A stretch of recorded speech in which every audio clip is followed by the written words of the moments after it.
दोस्तों, आज मैं आपके सामने एक विवादास्पद लेखक भुवनेश्वर की चर्चित कहानी भेड़िए का पाठ प्रस्तुत करूंगा। उससे पहले हर बार की तरह थोड़ा सा लेखक परिचय देना चाहूँगा।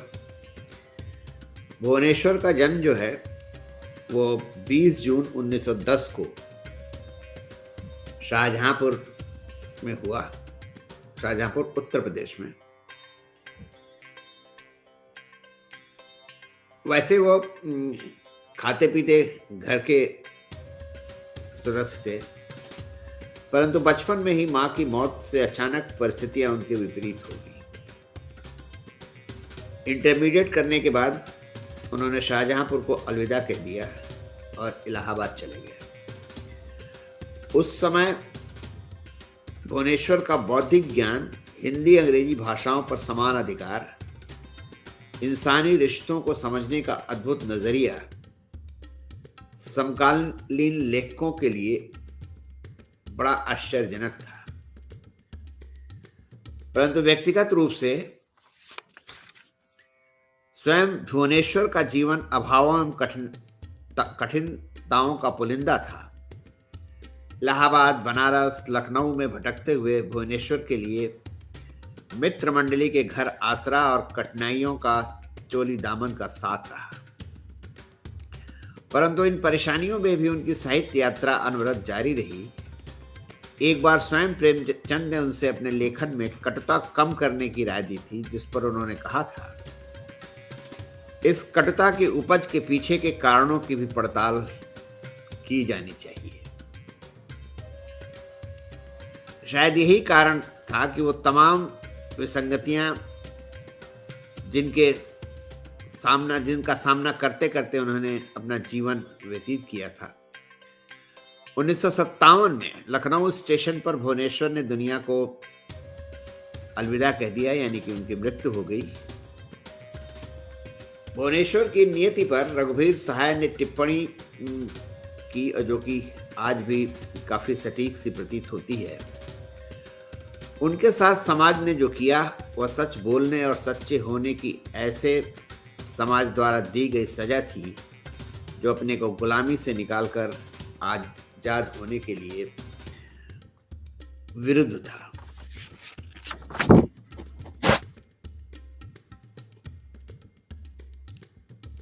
भुवनेश्वर ने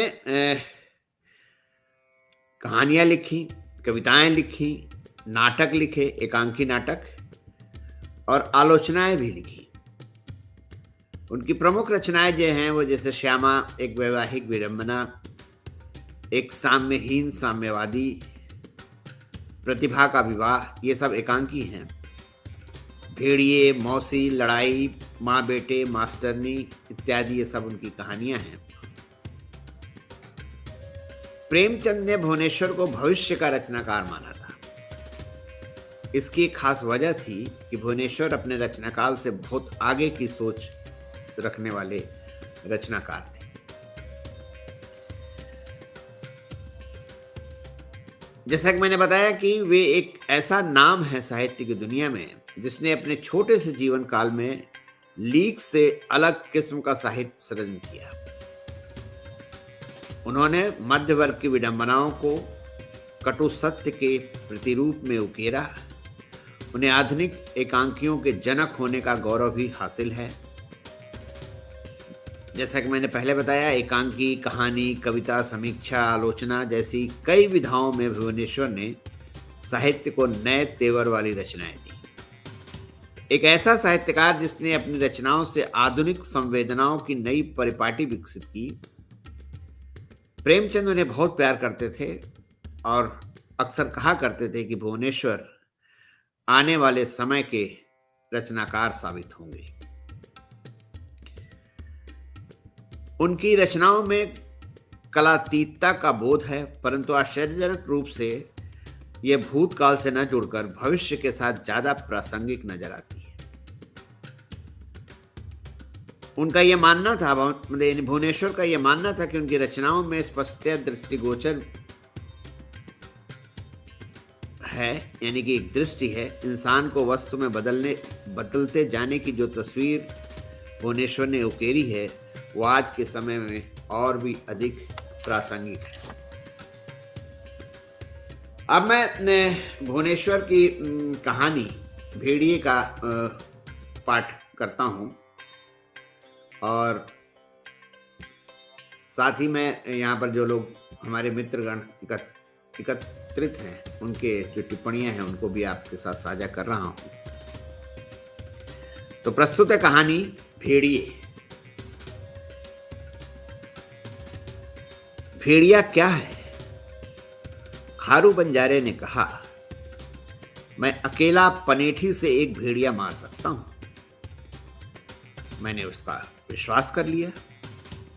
खारू किसी चीज से नहीं डर सकता, और हालांकि 70 के आसपास होने और एक उम्र की गरीबी के सबब से वो बुझा बुझा सा दिखाई पड़ता था, पर तब भी उसकी ऐसी बातों का उसके कहने के साथ ही यकीन करना पड़ता था।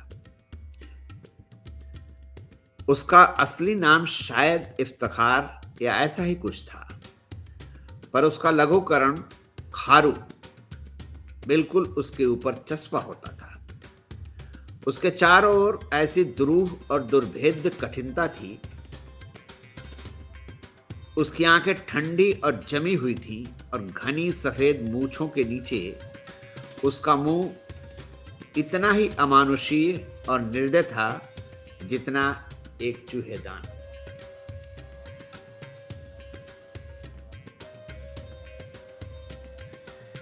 जीवन से वह निपटारा कर चुका था। मौत उसे नहीं चाहती थी, पर तब भी वह समय के मुंह पर थूक कर जीवित था। तुम्हारी भली या बुरी राय की परवाह किए बिना भी वो कभी झूठ नहीं बोलता था, और अपने निर्दय कटु सत्य से मानो यह दिखला देना चाहता था कि सत्य भी कितना ऊसर और भयानक हो सकता है। खारू ने मुझसे ये कहानी कही। उसका वह ठोस तरीका और गहरी बेसरोकारी जिससे उसने ये कहानी कही, मैं शब्दों में नहीं लिख सकता, पर तब भी मैं ये कहानी सच मानता हूं। इसका एक एक लफ्ज सच मानता हूं। मैं किसी चीज से नहीं डरता, हां, सिवा भेड़िए के मैं किसी चीज से नहीं डरता, खारू ने कहा। एक भेड़िया नहीं, 2-4 नहीं, भेड़ियों का झुंड, 200-300 जो जाड़े की रातों में निकलते हैं, और सारी दुनिया की चीजें उनकी भूख नहीं बुझा सकती। उन शैतानों की फौज का कोई भी मुकाबला नहीं कर सकता। लोग कहते हैं अकेला भेड़िया कायर होता है। ये झूठ है। भेड़िया कायर नहीं होता, अकेला भी वह सिर्फ चौकन्ना होता है। तुम कहते हो लोमड़ी चालाक होती है, तो तुम भेड़िए को जानते नहीं। तुमने कभी भेड़िए को शिकार करते देखा है? किसी बारहसिंगे का? वो शेर की तरह नाटक नहीं करता, भालू की तरह शेखी नहीं बघारता। सिर्फ एक मर्तबा गेंद सा कूद कर उसकी जांग में गहरा जख्म कर देता है, बस। फिर पीछे, बहुत पीछे रहकर टपकते हुए खून की लकीर पर चलकर वहां पहुंच जाता है जहां वो बारहसिंगा कमजोर होकर गिर पड़ा है, या उचक कर एक क्षण में अपने से तिगुने जानवर का पेट चाक कर देता है और वहीं चिपक जाता है। भेड़िया बला का चालाक और बहादुर जानवर है। वो थकना तो जानता ही नहीं। अच्छे पछैया बैल हमारे बंजारी गड्ढों को घोड़ों से तेज ले जाते हैं, और जब उन्हें भेड़िए की बू आती है तो भागते नहीं, उड़ते हैं। लेकिन भेड़िए से तेज कोई चार पैर का जानवर दौड़ नहीं सकता। तुम्हारा क्या ख्याल है?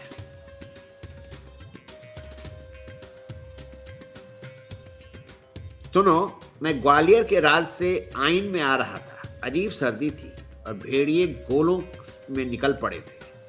हमारा गड्ढा काफी भरा था। गड्ढा मैंने गाड़ी, बैलगाड़ी। मैं, मेरा बाप, गिरस्ती और 3 नटनियां 15-15 साल की। हम लोग उन्हें पछाड़ लिए जा रहे थे। किस लिए? मैंने पूछा। तुम्हारा क्या ख्याल है? मुजरा करने? अरे बेचने के लिए। और वो किस मसरफ की हैं? इसके अलावा ग्वालियर की नटनियां छोटी छोटी गदबदी होती हैं और पंजाब में खूब बिक जाती हैं। ये लड़कियां होती तो बड़ी चोखी हैं, पर भारी भी खूब होती हैं। हमारे पास एक तेज बंजारी गड्ढा था और 3 घोड़ों से तेज भागने वाला बैल। हम लोग तड़के ही चल दिए थे। दिन ही दिन में हम आगे जाने वाले साथियों से मिल जाना चाहते थे। वैसे डर के लिए हमारे पास 2 कमान और एक टोपीदार बंदूक थी। बैल हौसले से भाग रहे थे और हम लोग 20 मील निकल आए थे कि बड़े मियाँ ने घूम कर कहा, खारे भेड़िए हैं। मैंने तेजी से कहा, क्या कहा? भेड़िए हैं? होते तो बैल ना चौंकते। बूढ़े ने सिर हिलाकर कहा, नहीं, भेड़िए जरूर हैं। खैर, वो हमसे 10 मील पीछे हैं और हमारे बैल थक चुके हैं, लेकिन हमें 50 मील और जाना है, बूढ़े ने कहा। और मैं इन भेड़ियों को जानता हूं। पार साल इन्होंने कुछ कैदियों को खा लिया था और बेड़ियों और सिपाहियों की बंदूकों के सिवा वहां कुछ नहीं बचा था। तुम लोग बंदूक भर लो। मैंने कमानों को तान के देखा, बंदूक तोड़ी, सब ठीक था। बारूद की नई पोंगली भी निकाल के देख ले, मेरे बाप ने कहा। बारूद की पोंगली? मैंने कहा, मेरे पास तो पुरानी ही वाली है। तब बूढ़े ने मुझे गालियां देनी शुरू की। तू ये है, तू वह है। मैंने पूरा गड्ढा उलट डाला, पर नई पोंगली कहीं नहीं थी। मेरे बाप ने भी सब टटोला। तू झूठ बोलता है, तू भेड़ियों की औलाद। मैंने तुझे नई पोंगली दी थी, पर वो बारूद यहां कहीं नहीं थी। मेरे बाप ने मेरी पीठ पर कोही मारते हुए कहा, शहर पहुंचकर मैं तेरी खाल उधेड़ दूंगा। याद रखना, शहर पहुंचकर। और इसी वक्त अचानक बैल एकदम रुककर पूंछ हिलाकर जोर से भागे। मैंने सुना, मीलों दूर एक आवाज आ रही थी, बहुत धीमी, जैसे खंडहरों में भी आंधी गुजरने से आती है।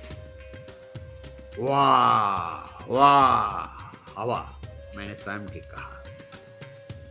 भेड़िए, मेरे बाप ने नफरत से कहा और बैलों को एक साथ किया। पर उन्हें मार की जरूरत नहीं थी। उन्हें भेड़ियों की बू आ गई थी और वह तेजी से तोड़कर भाग रहे थे। दूर मैं एक छोटे काले धब्बे को हरकत करते देख रहा था। उस सैकड़ों मील के चपटे रेगिस्तान में, उसके बंजर में तुम मीलों की चीज देख सकते हो, और दूर पर उस काले धब्बे को बादल की तरह आते मैं देख रहा था। बूढ़े ने कहा, जैसे ही वह नजदीक आ जाए मारो। एक भी तीर बेकार खोया तो मैं कलेजा निकाल लूंगा। और तब उन 3 लड़कियों ने एक दूसरे से चिपटकर टीसुए बहाना शुरू कर दिया। टीसुए मैंने आंसू बहाना। चुप रहो, मैंने उनसे कहा। तुमने आवाज निकाली और मैंने तुम्हें नीचे ढकेला। भेड़िए बढ़ते हुए चले आते थे। हम लोग भूरी पथरीली धरती पर उड़ रहे थे, पर भेड़िए, बूढ़े ने लगामें छोड़ दी थी और बंदूक संभाल कर बैठ गया था। मैंने कमाल संभाली। मैं अंधेरे में उड़ती हुई मुर्गाबियों का शिकार कर सकता था, और मेरा बाप, वह तो जिस चीज पर निशाना ताकता था, अल्लाह उसे भूल जाता था। कोई 400 गज पर मेरे बाप ने आगे वाले भेड़िए को गिरा दिया। थाएं। उसने नटों की तरह एक कलाबाजी खाई और फिर दूसरी बिल्कुल नटों की तरह। बैल पागल होकर भाग रहे थे। हवा में उनके मुंह का फेन उड़कर हमारे मुंह पर मेह की तरह गिर रहा था और वे रंभा रहे थे जैसे बंजारे ने ब्याने वाली भैंसों की नकलें करती है। पर भेड़िए नजदीक ही आते जा रहे थे। गिरे हुए भेड़ियों को वे बिना रुके खा लेते थे। वे उनके ऊपर तैर जाते थे। मेरे बाप ने मेरे कंधे पर बंदूक की नली रख ली थी। धाएं धाएं मेरी गर्दन पर अब तक जले का दाग है। मैंने भी 16 तीरों से 16 ही भेड़िए गिराए। बूढ़े ने 10 मारे थे, पर तब भी वो गोल बढ़ता ही आता था। ले बंदूक ले, उसने कहा, मैं बैलों को देखूंगा। उसका ख्याल था कि बैल उससे भी तेज भाग सकते थे, पर यह ख्याल गलत था। दुनिया के कोई बैल उससे तेज नहीं भाग सकते थे। मैं बंदूक का भी निशाना खूब लगाता था, पर देशी जंग लगी बंदूक, खैर वो लड़की उसे 5 मिनट में भर देती थी। बांदी अच्छी लड़की थी, वो बंदूक भरती थी, मैं निशाना मारता था, एकदम अचूक। मैंने 10 और गिराए, धाएं धाएं धाएं। जब सब बारूद खत्म हो गई तो भेड़िए भी कुछ हारे से मालूम होते थे। मैंने कहा, अब वे पिछड़ गए। बूढ़ा हंसा। वे इतनी सी बात से नहीं पिछड़ सकते, पर मैं मरते मरते ये चाहूंगा कि 7 मुल्क के बंजारों में खारे का खरा निशानेबाज खाली न जाए। मेरा बाप बुढ़ापे में बड़ा हंसोड़ हो गया था। हाँ, तो भेड़िए कुछ पीछे रह गए थे। उन्हें कुछ खाने को मिल गया था। सब सब चट बैलों पर कोड़ा बोल रहा था, और 5 मिनट बाद ही उन्होंने फिर हमारा पीछा शुरू किया। वे हमसे 200 गज पर रह गए होंगे और बढ़ते ही आते थे। मेरे बाप ने कहा, सामान निकाल कर फेंको, गड्ढा हल्का करो। एक बारगी ठोकर खाकर गड्ढा चरकरा कर चला। पूरे बंजारों में यह गड्ढा अफसर था, और सब सामान फेंक कर हमने उसे फूल सा हल्का कर दिया था। और कुछ देर तो हम भेड़िए से दूर निकलते मालूम हुए, पर तुरंत ही वे फिर वापस आ गए। बड़े मियाँ ने कहा, अब तो एक बैल खोल दो। क्या? मैंने कहा, 2 बैल क्या गड्ढा खींच ले जाएंगे? उसने कहा, अच्छा, तब एक नटनिया को फेंक दो। मैंने उन 3 में से एक से मोटी को ही उठाया और गड्ढे के बाहर झुलाकर फेंक दिया। हाँ, ग्वालियर की नटनिया। उसे दांत लगा दो तो वो अभी भेड़िए का मुकाबला कर ले। पहले तो वो भागी, पर यह जानकर कि भागना बेकार है, घूम कर खड़ी हो गई और सामने वाले भेड़िए की टांगे पकड़ ली। पर इससे भी क्या फायदा था? एकदम वह नजर से ओझल हो गई, जैसे किसी कुएं में गिर पड़ी हो। गड्ढा हल्का होकर और आगे बढ़ा, पर भेड़िए फिर लौट आए। दूसरी फेंको, बड़े मियाँ ने कहा। पर अब की मैंने कहा, आखिर क्या हम लोग सैर करने के लिए मारे मारे फिरते हैं? एक बैल ना खोल दो? मैंने एक बैल खोल दिया। वो पीठ पर पूंछ रखकर चिंघाड़ता हुआ भागा और गोल उसके पीछे मुड़ गया। मेरे बाप की आंखों में आंसू भर आए। बड़ा असील बैल था, बड़ा असील बैल था। वो बुदबुदा रहा था। हम बच तो गए, मैंने कहा, पर तभी वाह, गोल वापस आ गया था। आज कयामत का दिन है, मैंने कहा, और बैलों को इतना भगाया कि मेरी हथेली में खून छलछला आया। पर भेड़िए पानी की तरफ बढ़ते चले आ रहे थे और हमारे बैल मर के गिरना ही चाहते थे। दूसरी लड़की भी फेंको, मेरे बाप ने चीख कर कहा। इन दोनों में बांदी भारी थी और कुछ सोचकर कांपते हाथों वो अपनी चांदी की नथनी उतारने लगी थी, और मैंने शायद बताया नहीं, मुझे वो कुछ अच्छी भी लगती थी। इसलिए मैंने दूसरी से कहा, तू निकल। पर उसको तो जैसे फालिज मार गया था। मैंने उसे गिरा दिया और वो जैसे गिरी थी वैसी ही पड़ी रही। गड्ढा और हल्का हो गया और तेज दौड़ने लगा। पर 5 मील में भेड़िए फिर वापस आ गए। बड़े मियाँ ने गहरी सांस ली, माथा पीट लिया। हम क्या करें, भीख मांग के खाना बंजारों का दीन है, हम रईस बनने चले थे। मैंने बांदी की तरफ देखा, उसने मेरी तरफ। मैंने कहा, तुम खुद कूद पड़ोगी कि मैं तुम्हें धकेल दूं? उसने चांदी की नथ उतार कर मुझे दे दी और बाहों से आंखें बंद किए कूद पड़ी। गड्ढा बिल्कुल हवा सा उड़ने लगा। वो पूरे बंजारों में गड्ढों का अवसर था। पर हमारे बैल बेहद थक गए और बस्ती तक पहुंचने के लिए अब भी 30 मील बाकी थे। मैं बंदूक के कुंदे से उन्हें मार रहा था, पर भेड़िए फिर लौट आए थे। मेरे बाप के मुंह से पसीना टपकने लगा। लाओ, दूसरा भी बैल खोल दो। मैंने कहा, यह तो मौत के मुंह में जाना होगा। हम लोग दोनों मारे जाएंगे, हमें या तुम्हें, किसी को तो बचना चाहिए। तुम ठीक कहते हो, उसने कहा। मैं बूढ़ा आदमी हूं, मेरी जिंदगी खत्म हो गई, मैं कूद पड़ूंगा। मैंने कहा, हिरास मत होना, मैं जिंदा रहा तो एक एक भेड़िए को काट डालूंगा। तुम मेरा असील बेटा है, मेरे बाप ने कहा और मेरे दोनों गाल चूम लिए। उसने अपने दोनों हाथों में बड़ी बड़ी छुरियां ले ली और गले में मजबूती से कपड़ा लपेट लिया। रुको, उसने कहा, मैं नए जूते पहने हूं, मैं इन्हें 10 साल पहनता, पर देखो तुम इन्हें मत पहनना। मरे हुए आदमियों के जूते नहीं पहने जाते, तुम इन्हें बेच देना। उसने जूते खींचकर गड्ढे पर फेंक दिए और भेड़ियों के बीचों बीच कूद पड़ा।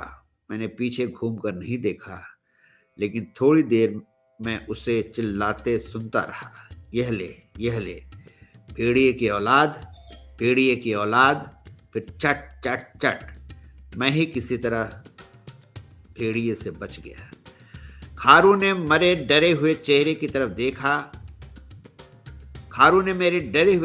तरफ देखा, जोर से हंसा और फिर खखार कर बहुत सा जमीन पर थूक दिया।